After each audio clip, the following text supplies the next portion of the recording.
Hello everyone, welcome to Barca News. It is June 30th, 2025, and the city of Barcelona, or the mayor of Barcelona, has stated that the club will not get any preferential treatment as far as the permits for the new Spotify Camp Nou. Also, Barcelona have changed their plans as far as the release or the announcement that Lamine will be receiving the number 10 kit. And finally, we're going to talk about what's going on with Szczesny's renewal and with Mark ter Stegen's captaincy. We have a lot to discuss, so let's begin.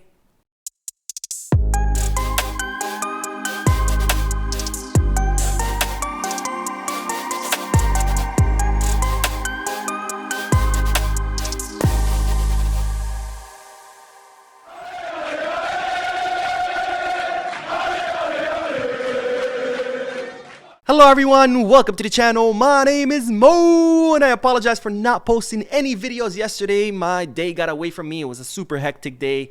I didn't have any time to make any videos, but don't worry, because as soon as you're done watching this video and the video I'm posting after this one, you'll be all caught up in regards to Barcelona news. And of course, today is the podcast, so I'll see you guys later today live, where I get to read your comments, which is of course my favorite thing to do live. Anyways, let's begin with the news, because ladies and gentlemen, the city of Barcelona, or the mayor of the city of Barcelona, has announced that Barcelona will not be getting any preferential treatment when it comes to the Spotify Camp Nou. Now, as you know, Barcelona have announced that they will be returning to the Spotify Camp Nou on August 10th for the Joan Gamper trophy match, the last friendly match of the preseason, where Barcelona are going to face off against Cesc Fabregas' Como, and Barcelona are hoping to have 60,000 people in the stadium, which is how much capacity the first two rings can house, since those are the two rings that are supposedly now ready as the third ring continues to be built. But of course, before that happens, Barcelona still need to get the permits from the city of Barcelona to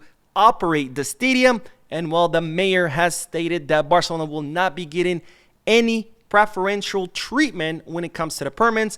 And this is what the mayor had to say. We'll proceed as with any other project. They'll need to apply for an opening permit, and then the city council will conduct an inspection, especially from a security perspective, to ensure everything is in order. As far as I know, this request hasn't been granted yet. So there you have it, folks. The city of mayor of Barcelona saying, hey, you got to go through the same process as everyone else. No preferential treatment. Apply for the permit. We'll inspect it. Everything's good. You get your other permit, and then you can operate the stadium. Of course, Barcelona are hoping to start playing La Liga matches starting at the end of September. So the Joan Gamper trophy match is set to be kind of like a test run for Barcelona to see how the crowds move in and out. And that way the construction company knows where to place the trucks, their vehicles, the construction material, construction equipment.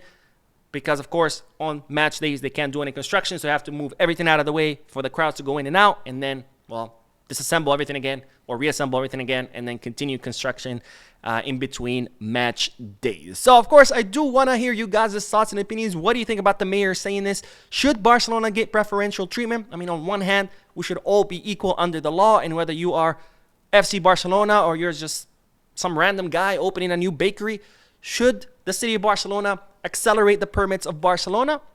You know, again, we're all equal under the law. But on the other hand, it is FC Barcelona, and it's one of the main economic drivers of the city. So it's kind of in the city's interest to have the Spotify Camp Nou reopened as soon as possible, because that drives a lot of tourism and, of course, a lot of taxes for the city itself, which then can use that to do other things that cities do. So let me know down below in the comment section. Should Barcelona receive some kind of preferential treatment? Yes, no. Let me know why as well. Now, on to the next bit of news, because, ladies and gentlemen, there will be changes to how the conditioning happens with the reserve team or with Barca Athletic. Now, one of the best signings that Barcelona have done, aside from Hansi Flick, is that of Julio Toes.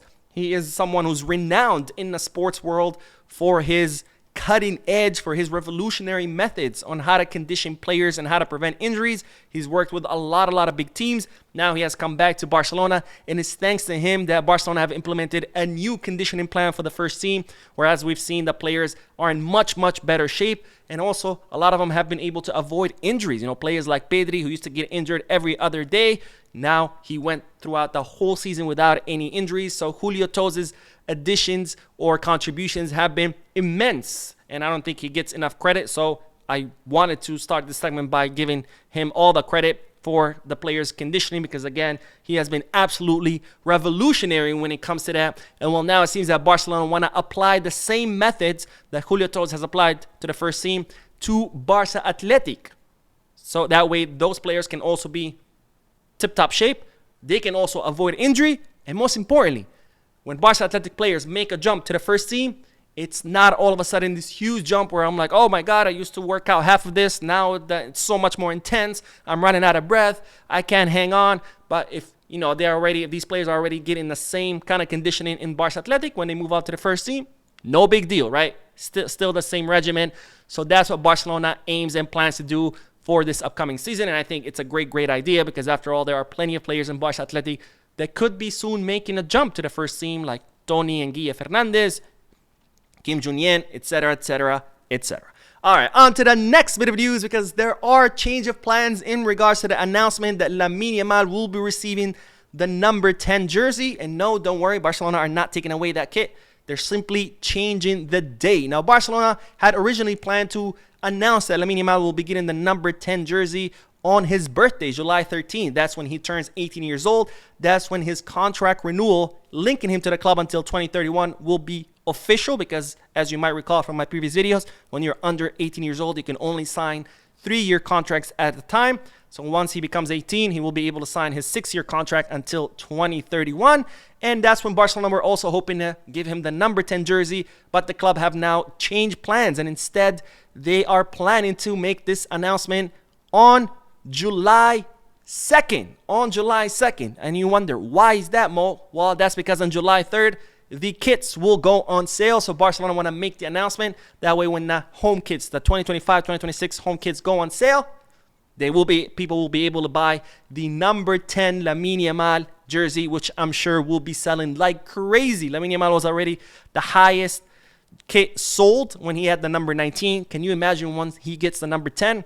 It's going to be absolutely insane. Now, speaking of kits, we talked about the 3 kits for next season that have been already leaked, the home kit, away kit, and a third kit. And now it's been leaked, the goalkeeper kit. And this is what it looks like. It's green stripes. You're starting darker on the outside and then getting lighter and lighter as you get to the middle. Kind of similar like previous kits, but this is striped. The previous kit had more like green spots, I guess. They were also darker and lighter. But this is kind of like the same concept, which of course some fans have said that Nike is getting lazy, because look at Chelsea's goalkeeper kit that Robert Sanchez was wearing during the Club World Cup. Well, it looks awfully similar. In fact, it looks like the same thing. The only thing different is the crest. So of course, my question to you is, do you think Nike is getting lazy with the kits, or does it not matter because it's the goalkeeper kit and who the hell cares what he's wearing? Let me know down below in the comment section. Now, speaking of goalkeepers, we do have to talk about Szczesny and Ter Stegen, starting with the Polish goalkeeper Wojciech Szczesny, because there's been a lot of speculation. You know, he has agreed to extend his contract with Barcelona, but so far he hasn't put pen to paper, and there's been some speculation that maybe Tech is waiting to see what's going to happen with Ter Stegen, right? Because if Ter Stegen ends up staying, where does that leave him? You know, is he going to be the 3rd goalkeeper? Is he going to be the 4th goalkeeper? Like, what's going to happen? Well, that's farther from the truth. Tech is not waiting to see what's happening with Ter Stegen. He's already agreed to extend his contract with Barcelona. Talks have already been held. Everything has been agreed to. In fact, the contracts have already been prepared. They're done.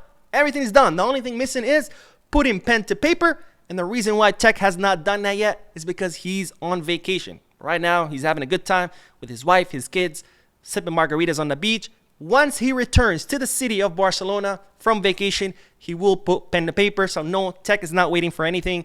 There's no truth to all these speculation. He's simply on vacation. And honestly, if I was on vacation, I would not be worried about signing contracts. I would wait to get home. And that's exactly what Tech will do. All right, now let's end this video by talking about the other goalkeeper, Ter Stegen, because there's been some speculation stating that the captaincy could be stripped away. Now, this news comes from Fernando Polo, someone who is close to the club, and Fernando Polo has stated that Flick could be considering stripping Ter Stegen from the captaincy. Why? Because he wants Íñigo Martínez to be one of the captains. Of course, right now it's Ter Stegen, Araujo, Rafinha, and Frankie de Jong. They are the current captains. There's always been 4 captains, so obviously if we add Inigo, it would be 5. So the report states that Flick could be considering stripping away the captaincy from Ter Stegen to give it to Inigo Martinez. I have to say I would put a little bit of question mark on this, because as far as I know, the way the captains are chosen in Barcelona is by voting. It's the locker room, the players themselves, who vote on who should be the captains. So I don't see Flick doing this. If the players want Ter Stegen to be a captain or they don't want him to be a captain, I see Flick just letting them choose. I don't see him doing this, but who knows?